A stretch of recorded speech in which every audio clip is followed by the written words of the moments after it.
우리 시간에 오신 여러분들 위해 하나님의 한량없는 은혜가 넘치기를 주님의 이름으로 축원합니다.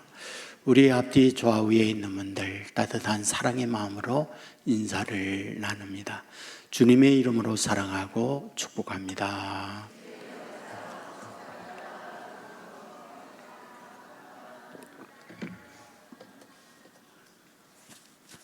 감사합니다. 며칠 전에 용산구에서 길고양이가 죽었다, 이런 보도가 났습니다. 농축산부 질병관리청에서 역학조사에 나섰습니다. 결과가 나왔죠. 조류 인플루엔자에 감염됐다, 그래서 죽었다, 그런 이야기죠. 이것은 사건입니다. 왜냐하면 우리가 그동안에 고생했던 코로나19 바이러스, 박쥐에게 있는 것이 사람에게 와서 이 고통을 겪었기 때문이죠. 메리스, 낙타의 바이러스가 사람에게 왔죠. 사스, 역시 사냥 고양이에게 있는 바이러스가 박쥐를 거쳐서 사람에게 왔다, 이런 보도를 하게 됐죠. 곧 지금까지 살아오면서 수많은 우리의 인류를 위협하는 질병들이 많이 있었습니다. 그런데 그런 질병들을 극복하면서 여기까지 왔는데, 문제는 새로운 바이러스가 사람에게 올 때 저항력이 없기 때문에 치명적 어려움을 겪을 수 있다. 이것이 전문가들의 진단이죠.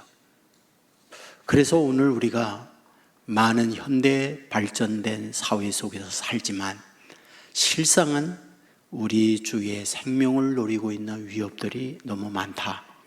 그래서 실상은 불안한 세상을 사는 것, 이것이 우리의 현실이다, 그런 말이죠. 최근에 가장 지구촌을 뜨겁게 하는 것이 기후변화입니다. 어느 때보다도 한반도도 찜통더위의 한정막과 같다, 그런 이야기를 하고 있는 거죠. 한반도만 그렇지는 않죠. 우리는 지구의 북쪽에 위치해 있죠. 아르헨티나, 브라질, 지구 남쪽이에요. 지금 그쪽은 겨울입니다. 영하의 날씨가 되어야 하는데 최근 아르헨티나는 영상 40도 한여름의 날씨를 맞고 있다, 그런 얘기죠. 근데 문제는 이런 지구가 더워지게 될 때에 빙하가 녹는 거죠. 그 빙하가 녹는다는 말은 수만 년 전에 그 안에 들어가 있던 바이러스, 그 안에 들어갔던 우리가 알지 못하는 세균들이 살아난다는 거죠. 얼마 전 시베리아에서는 술록, 사슴이죠, 2,500여 마리가 죽었다는 보도가 있었어요. 이유가 뭘까? 동토에 숨겨져 있는 탄저균이 이 술록에게 생명의 위협을 가하여 죽었다, 이런 보도였습니다. 무슨 말이죠? 우리가 평안하게 살고 있는 지구촌이지만은 지구는 우리가 알지 못하는 위협을 가하고 있는 것, 그것이 오늘 현실의 삶이다, 그 말이죠. 두렵습니다. 불안합니다. 그것만인가요? 왜 이렇게 사람들이 싸나워지나요? 여러분들 칼부림을 보세요. 신림동에 칼부림이 있었죠. 저 분당 서현동 칼부림이 있었죠. 때로는 10명, 20명 중상을 입고 죽는 사람도 생기고요. 이런 끔찍한 일들이 현재 우리 주위에 빈번히 발생되고 있는 현실이죠. 우리는 여기서 예배드리고 있고 편안하지만 사실상은 도처에 우리를 위협하는 어려움들이 그림자처럼 따라다니고 있는 것, 그것이 현실이죠. 그래서 두렵습니다. 그래서 불안합니다. 그런 우리를 향하여 어떻게 인생을 살아야 할지, 하나님이 우리를 향한 하나님의 마음이 있잖아요. 뭘 우리에게 말씀함으로써 이런 불안, 두려움 속에서 담대하게 평안하게 살아갈 수 있을까? 오늘 본문은 우리에게 이 사실을 말씀하고 있습니다. 본문 1절에서 말하죠. 안디옥 교회의 선지자들과 교사들이 있으니, 무슨 말일까요? 안디옥에 교회가 있었는데 교회의 이름이 안디옥 교회다. 그러면 그 교회는 어떤 과정에서 창립되었을까요? 우리는 사도행전 1장에서 감람산에서 예수님께서 구름 타고 승천하는 내용을 봅니다. 그것을 보았던 제자들과 함께 따르던 사람들이 마가 다락방에 모입니다. 120명. 열흘 동안 기도해요. 성령께서 그들에게 임합니다. 성령이 임하면서 교회가 시작돼요. 그 교회를 예루살렘 교회다 말을 하죠. 말씀을 외칠 때 한 번에 3,000명, 말씀을 외칠 때 한 번에 5,000명, 말씀을 외칠 때 한 번에 허다한 무리들이 교회로 모여도록 놀라운 부흥을 가져왔다 기록하고 있죠. 아세요? 교회가 부흥되면 우리는 좋지만 세상은 너무 싫어한다는 것. 교회에 좋은 분 많아요. 그런데 매스컴에 보도되는 건요, 좋은 것 10개 중 1개 나쁜 것을 뻥튀기 하는 경우가 상당히 많습니다. 왜? 부흥하는 교회를 세상은 싫어하거든요. 이것은 현재적 문제만은 아닙니다. 사도행전에도 보면 당시 지도자들 끌어다가 매질하고 감옥에 집어넣고요. 사도행전 7장에 가면요, 스데반 집사를 돌로 쳐 죽이고요. 사도행전 8장에 가면요, 예루살렘 교회에 큰 박해가 임했다 그렇게 기록해요. 그 박해로 인하여 믿는 사람들이 유대, 사마리아 모든 땅으로 흩어지니라 그렇게 기록합니다. 사도행전 11장으로 가잖아요. 그러면 그 박해로 흩어진 사람들이 안디옥까지 왔다 그렇게 기록해요. 오늘 13장을 읽었습니다. 바로 그 안디옥까지 흩어왔던 사람들이 모여 예배한 교회를 안디옥 교회라고 말을 합니다. 그런데 그 교회에 보면 선지자들과 교사들이 있었는데 그들이 누구냐? 5사람이 등장하고 있는 걸 보잖아요. 바나바, 시므온, 루기오, 마나엔, 사울이요. 자, 그렇다고 그러면 여기에 등장하고 있는 인물들 어디의 사람들이었을까요? 분명한 게 있죠. 안디옥 사람들은 아니었습니다. 그곳까지 박해로 인하여 피난 온 사람들, 도망쳐 온 사람들이었죠. 먼저 바나바요. 어디 사람이었을까요? 사도행전 4장 36절에 보면 구브로에서 난 레위족 사람이 있으니 바나바라 그렇게 말해요. 바나바 누구? 구브로 사람이다. 레위 족속이었다. 이 말씀을 하고 있는 거죠. 여기에 구브로는 어디에 있는 곳일까요? 지중해 한가운데에 있는 섬이에요. 그곳에서 태어나서 그곳에서 살던 그가 대륙으로 왔어요. 육지로 왔어요. 그리고 육지 안디옥까지 오게 됐다라고 기록하는 거죠. 다음으로 시므온이 등장하거든요. 누구였을까? 이렇게 말이죠. 니게르라는 시므온. 니게르는 동네 이름이 아니고요, 별명입니다. 니게르 사람 이런 뜻이에요. 니게르는 우리가 영어에 니그로라는 말이 있잖아요. 얼굴이 검다. 제가 어렸을 때 성장했던 곳에 미군 부대가 있었고요, 미군들 가운데에는요 얼굴이 하얀 사람도 있고요, 우리와 같이 얼굴이 누런 사람도 있고요, 얼굴 까만 사람도 있었어요. 이상하죠? 좋은 영어는 모르는데요, 나쁜 영어는 금방 배워요. 그 얼굴 검은 이런 이들을 향하여 니그로라고 하는 욕을 했거든요. 깜둥이 이런 욕이었거든요. 여러분, 여기에 니게르라는 말은 그 말이에요. 얼굴 깜둥이 시몬, 이 말이죠. 그것은 안디옥 사람이 아니었다는 말이에요. 검은 대륙에서 태어나서 이 안디옥까지 온 사람, 이 말이죠. 동시에 루기오가 나와요. 구레네 사람이라고 했어요. 구르네가 어딜까요? 지금은 리비아입니다. 북아프리카예요. 바로 그곳에서 태어나서 지중해를 넘어서 바로 이 안디옥까지 오게 됐다, 그 말입니다. 다음으로 마나엔이 나와요. 오늘 보면은 그 마나엔을 향하여 분봉왕 헤롯의 젖동생이라고 되어 있습니다.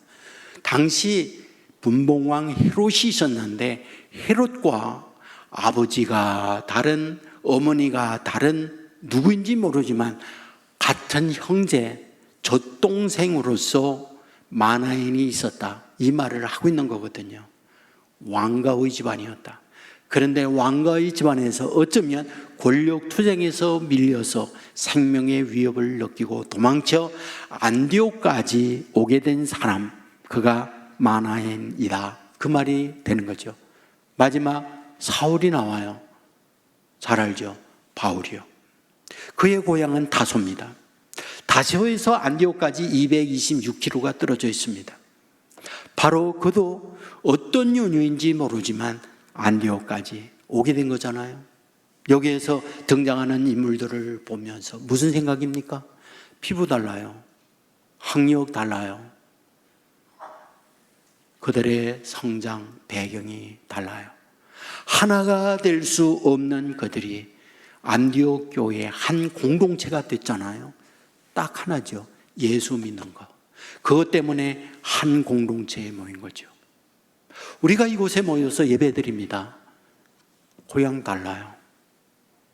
학력 달라요. 경제력 달라요.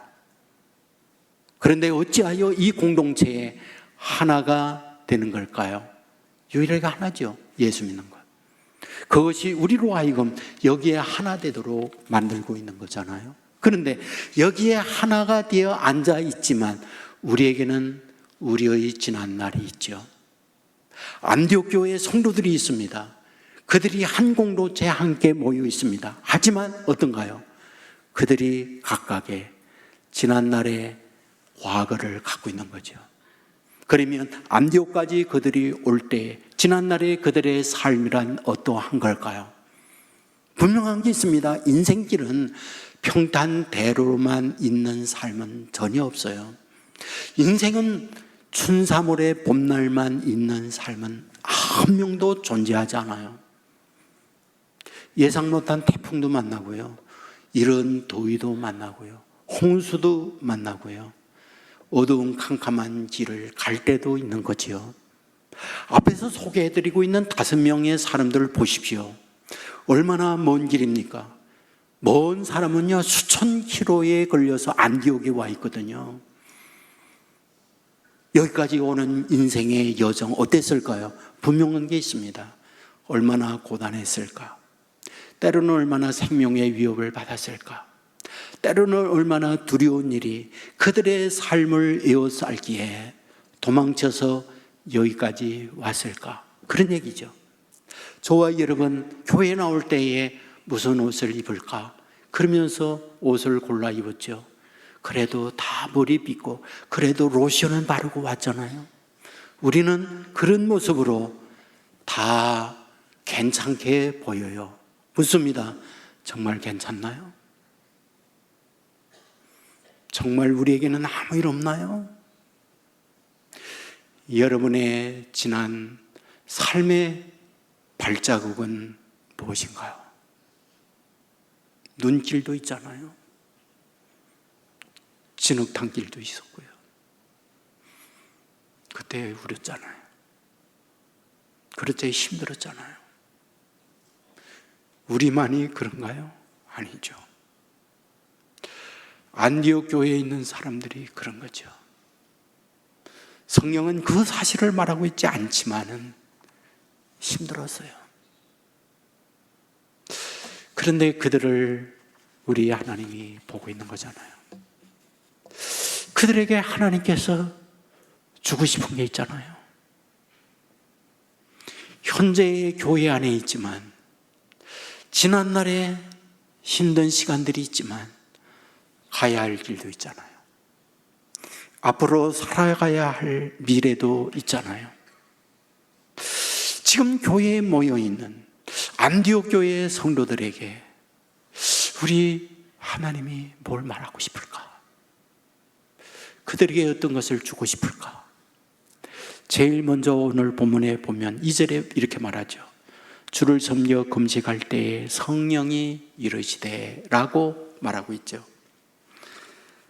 저는 여기 주를 섬겨라고 하는 이 말씀, 굉장히 큰 은혜의 말씀이구나, 그 생각이 전 들거든요. 무슨 말이냐고요? 오늘 저와 여러분이 말합니다, 행동합니다, 그런 것은 저와 여러분 안에 저와 여러분을 지시하는 것이 있기 때문에 말하고 움직이는 거예요. 문제는 그것이 저와 여러분의 인생을 결정하고 미래를 좌우한다는 거예요. 대개 무엇이 저와 여러분을 끌어갑니까? 돈이에요. 무엇이 끌어갑니까? 인생의 출세예요. 무엇이 저와 여러분을 끌어냅니까? 세상을 잘 살게 하는 것, 남들이 부러워하는 것, 그것이 오늘까지 발버둥을 치며 여기까지 끌어왔다고요. 곧 나를 끌어온 건 내가 인생의 주인이 돼서 내가 생각하고 내가 가치 있다고 여기고 내가 잘 되는 길이라고 생각하는 그것을 위해서 왔다는 거죠. 곧 내 인생의 주인이 나였다는 말이에요. 오늘 여기에 주를 위하여, 이 말은 예수님이 주인입니다 이 말이거든요. 예수를 믿는다는 말이 무슨 말이겠어요? 예수님이 내 인생의 주인이다, 그 말 하고 있는 거거든요. 여러분 아세요? 성경을 보면 오순절 날에 성령 세례를 받고 난 이후 말씀을 전하며 나아갈 때 그들이 가장 먼저 전도한 내용, 어떤 말을 전도한지 아십니까? 사도행전 이상의 성령이 임하고 난 이후 곧바로 말씀이 시작되는데, 사도행전 2장 36절에 보면 너희가 십자가에 못 박은 예수를 하나님이 주와 그리스도가 되게 하셨느니라, 이렇게 말해요. 예수님이 너의 주인이다, 예수님이 너의 그리스도가 되게 했다, 이 말씀을 쓰고 있는 것을 보게 돼요. 여러분, 저와 여러분이 인생을 사는데 내가 인생의 주인으로 나의 삶을 끌어가는 것과 예수님이 내 인생의 주인이 돼서 내 인생을 끌어가는 건 하늘과 땅만큼의 차이가 있다는 걸 성경은 우리에게 말해줘요. 보세요. 출애굽하는 이스라엘 백성이 제일 먼저 맞부딪힌 장애 홍해입니다. 이집트의 기마대가 추격해 옵니다. 여러분 모두가 다 절망하죠. 매장제가 없어 우리를 끌어내어 여기서 죽게 하느냐, 아우성 쳤던 거 압니다. 묻습니다. 그들은 왜 그랬을까? 단 하나예요. 홍해에 들어가면 죽어요. 기마대에 추격하면 그 앞에 칼날에 쓰러져요. 합리적이에요. 가장 이상적 상식의 생각을 하고 있는 거예요. 사람이니까, 생각이 있으니까, 보는 거니까 당연히 그 앞에서 누가 이런 두려운 공포에 떨지 않을 사람 누가 있습니까? 그게 인생이에요. 누구나 다 그렇죠. 그런데 아십니까? 2년이 지나고 그들이 가데스 바냐에 이르게 됩니다. 가데스 바냐는 어떤 곳입니까? 적과 꿀이 흐르는 가나안 땅 문턱이에요. 넘으면 약속의 땅이에요. 그때 모세는 12명의 대표 주자를 뽑죠. 그리고 가나안 먼저 들어가 보아라. 40일 동안을 정탐하고 돌아옵니다. 그들은 말을 해요. 포도송이 하나를 나뭇가지에 끼고 두 사람이 어깨에 낑낑 메고 내놓으면서 그 땅에 포도송입니다. 젖과 꿀이 흐르는 땅 정말 맞습니다. 하지만 그곳에 살고 있는 사람들을 보면 난공불락의 엄청난 성을 쌓고 삽니다. 그리고 그 안에 살고 있는 사람들은 거인들입니다. 우리는 그 앞에 메뚜기입니다. 무슨 말이냐고요? 사람의 합리적 이성적 생각에 그들의 말이 맞는 거죠. 그들 앞에 우리는 메뚜기예요. 못 갑니다. 10명이 그같이 말하죠. 생각이 있는 사람은 똑바로 그런 말을 하는 거죠. 이 말을 들었던 온 이스라엘 백성 절망하잖아요. 낙심하잖아요. 그러나 2명 여호수아와 갈렙은 뭐라고 말합니까? 그들 우리 밥이다. 그들 땅 우리 땅이다라고 말해요. 정신 이상합니까? 도대체 무엇이 그들로 하여금 이런 말을 하게 합니까? 단 하나예요. 그들을 끌어가고 있는 주인이 무엇냐는 거예요. 하나님이 그들을 끌어가는 주인이기 때문에 하나님이 자기들을 끌어간다면 무엇이 하냐고요? 구름기둥 빌등으로 앞서가며 인도해 주신 분이잖아요. 그러면 그분께서 어떻게 합니까? 난공불락의 성 무너뜨리죠. 거인들 바람 불면 먼지를 날리듯 날려보낼 수 있는 능력자죠. 바로 그들을 끌어가는 주인이 하나님이었기 때문에 그런 장애 앞에 두려워 떨지 않는 거죠. 담대한 거죠. 불안하고 두려움에 떨고 있을 때 평안과 담대함을 가질 수 있는 사람, 주인 되는 하나님을 믿고 따르는 이들에게 주어졌던 축복이잖아요. 여러분, 성경은 우리에게 뭘 말해줍니까? 누구든지 예수를 주라 시인하는 자는 구원을 얻으리라. 동시에 말합니다. 성령이 아니하고는 예수를 주시라 할 수 없다. 여러분, 예수님이 내 인생을 끌어가는 주인님입니다.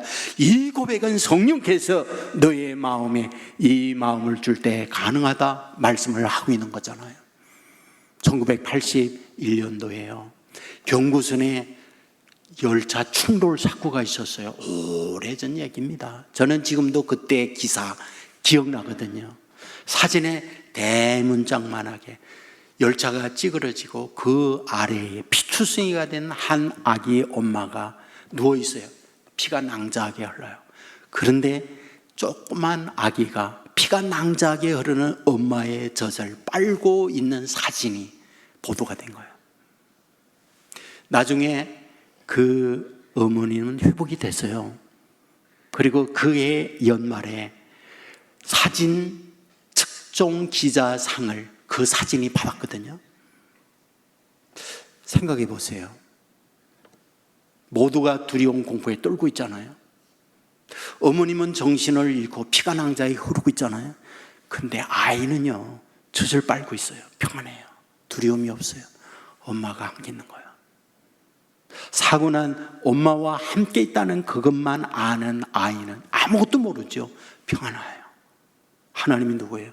살아있는 분이에요. 하나님이 누구예요? 모든 걸 창조하고 다스리는 하나님이에요. 그분이 임마누엘, 우리와 함께 한다고 할 때 무엇이 걱정이고 무엇이 염려입니까?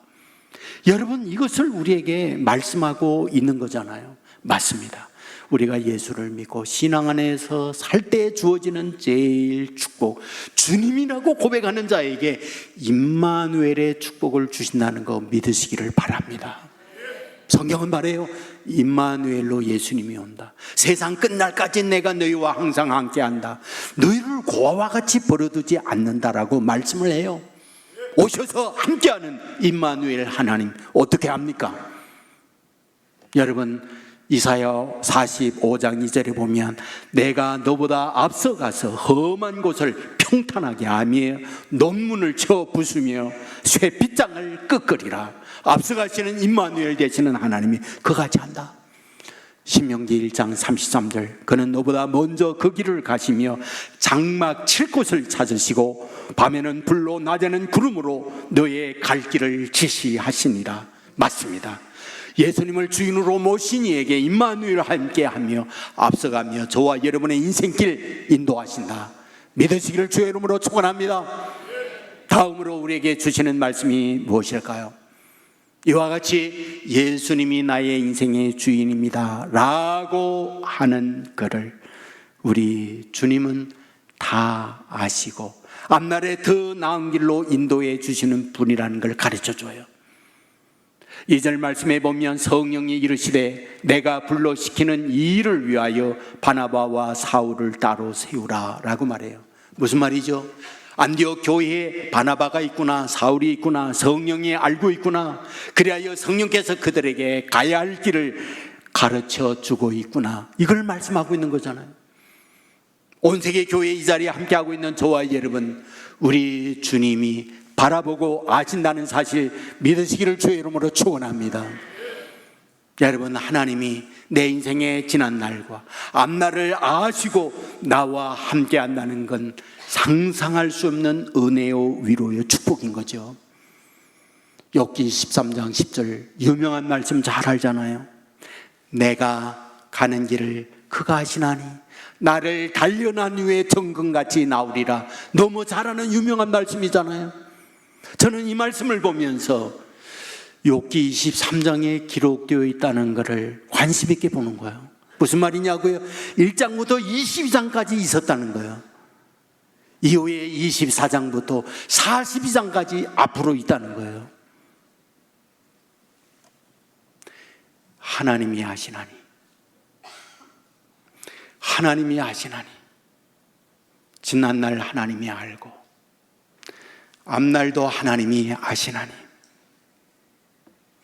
욥이 처하여 있는 이 현실이 무엇입니까? 하나님의 은혜 가운데 믿음으로 살던 그에게 하나님이 하늘문을 여시고 복을 내려 주었죠. 물질의 부유함, 십남매 자녀, 다복한 행복, 걱정 없는 삶이 욥의 가정이었죠. 하지만 어느 날 날벼락이 왔죠. 그 많은 재산 잃었죠.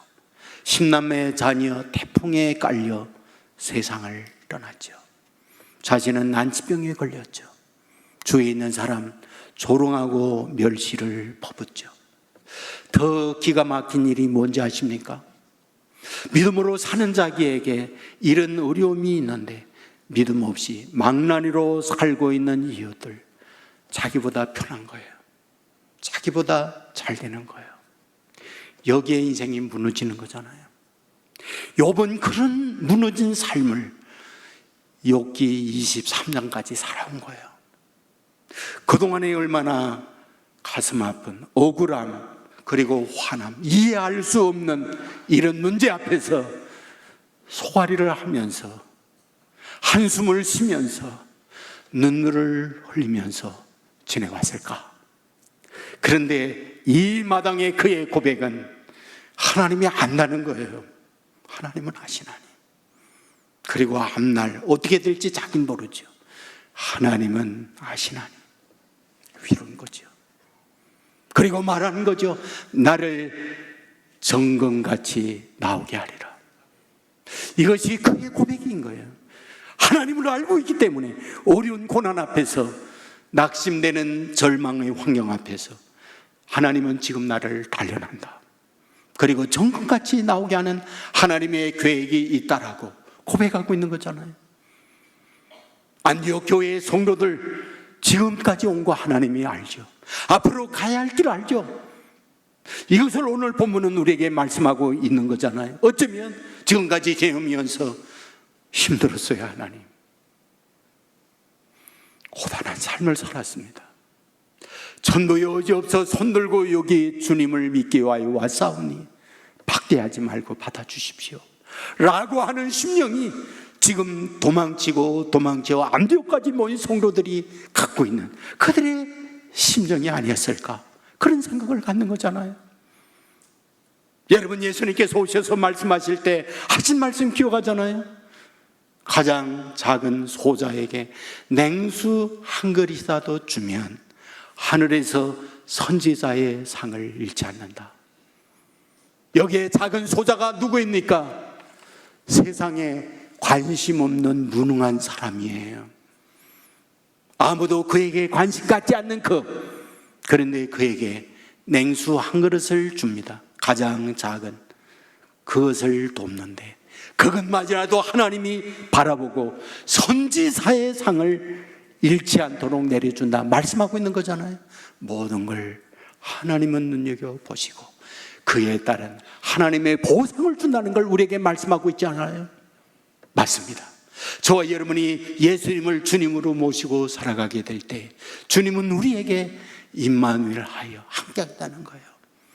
그리고 앞서가며 우리의 길을 인도해 주시고 모든 것을 아시는 하나님이 지난날에 눈물과 분노와 그리고 이해할 수 없는 고통 앞에서 괴로워했던 것 아시고 오늘 있는 그대로 현재에 품어주시고 앞날 저와 여러분의 미래를 모르고 있지만 여전히 동행하면서 저와 여러분을 이끌어주겠다고 본문은 우리에게 약속하고 있다.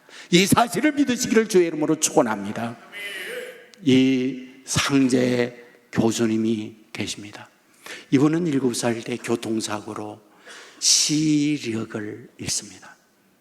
시력을 잃고 난 이후에 성질이 난폭해졌어요. 아이인데요, 집안에 정상적 활동을 할 수 없으니까요, 분노가 끌어올라요. 집안에 있는 거 집어 던지고 괴성을 지르고 어둡지만 눈이 시력이 없지만 겨우 밖에 나가면 아이들을 향하여 돌을 던지기도 하고 싸움을 하기도 하고 자기가 보이지 않기 때문에 피투성이가 되어 분노의 활을 갈고 이러면서 망나니 아이들이 된 거예요. 어느 날 동네 한 할머니가 이런 상제에게 손을 잡고 말을 해요. 상제야, 교회 가자꾸나. 너 6개월 동안 교회 가면 너 눈 뜰 수 있어. 이 말을 들었던 이 아이가 얼마나 기쁜가요? 6개월 교회 가서 기도하면 눈 뜬다니까. 그는 6개월 동안 교회 가서 하루 빠짐없이 하나님 눈 뜨게 해주세요, 하나님 눈 뜨게 해주세요. 안 떠졌어요. 7개월이 됐는데 안 떠졌어요. 생각했죠. 사기당했다, 거짓말이다. 마지막 내가 심야 기도를 하고 난 이후 끝을 내야지.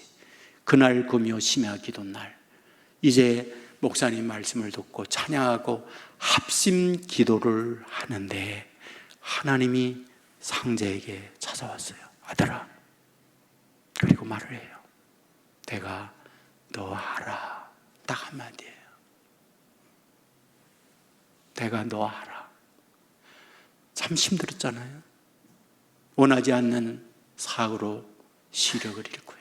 힘들었잖아요. 그런데 안다는 거예요. 그 이후에 관현악 발표회를 갔죠. 앞에 안 보이죠? 귀는 들리죠?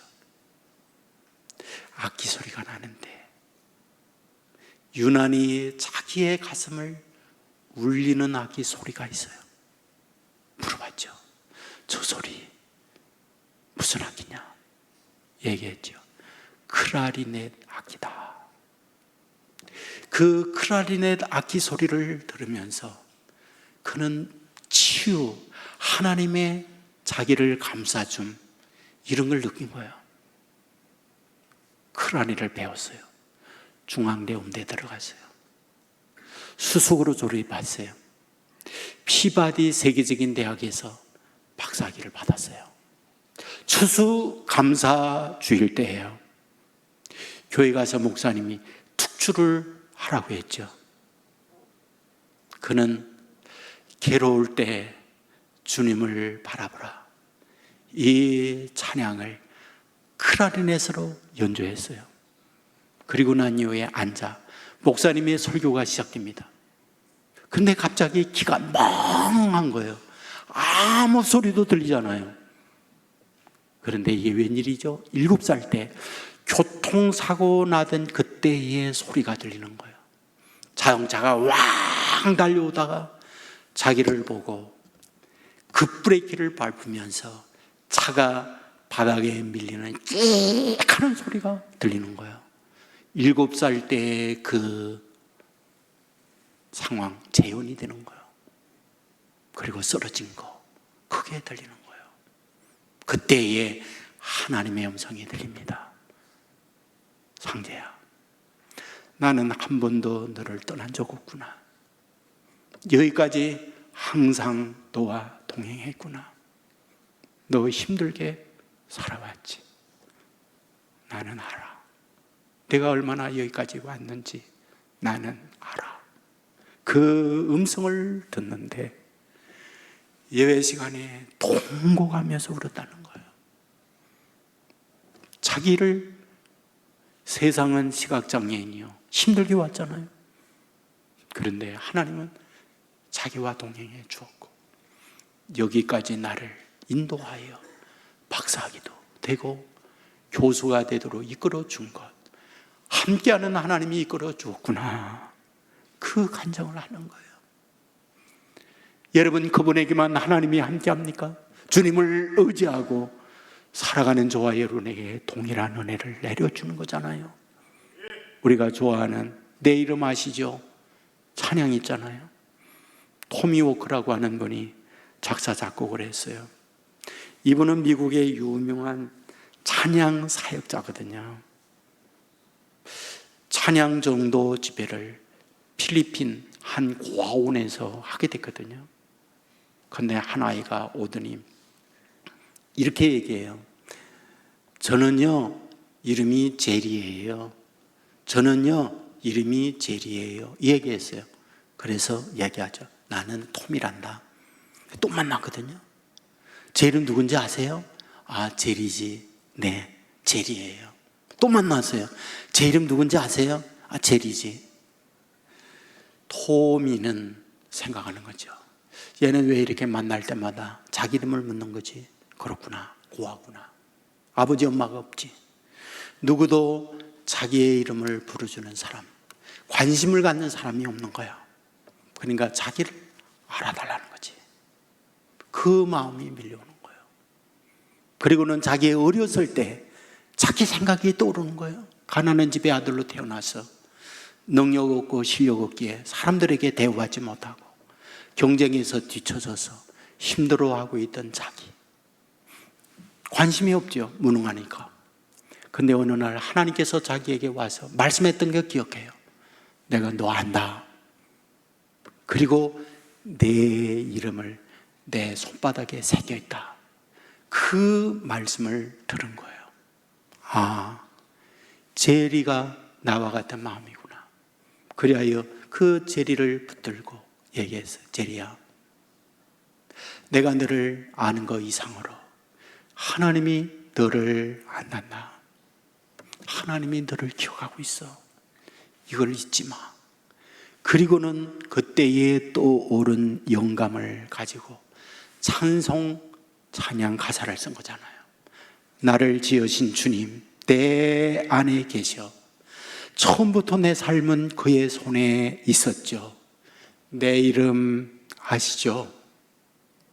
내 모든 생각도, 내 흐르는 눈물도 그가 닦아 주셨죠. 내 이름 아시죠? 안디옥 교회 성도들을 주님은 아시죠? 온 세계 교회 이 자리에 함께하고 있는 저와 여러분 아시죠?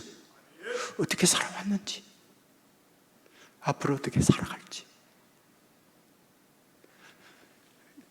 예수 믿는다는 게 뭘까요? 예수님이 내 인생의 주인이라는 말이죠.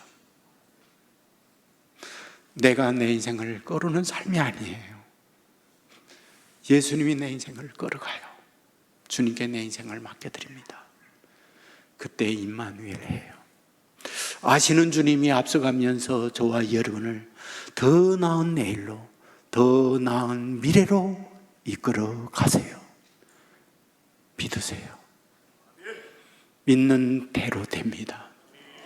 이런 은혜가 우리 가운데 넘쳐날 수 있기를 주님의 이름으로 축원합니다. 모두 자리에 일어나서 같이 찬양하겠습니다.